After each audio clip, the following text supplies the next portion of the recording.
Arimol ang aton paligid. Gawanan ko. Yan. Nangguna ko.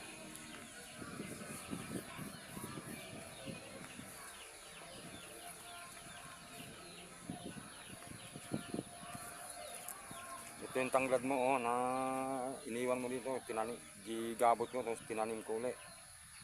Ano? Kanina ko lang ito tinanim. Naghawan ko di. Nagsilhig ko na hindi ko sa tanan.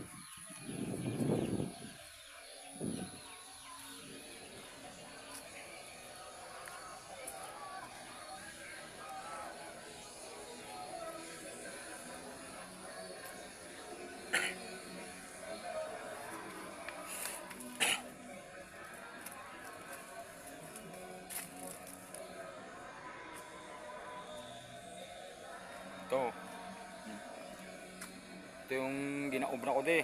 Pangguna sa palibot. Yan. Pinagutod ko mga kahoy di iba.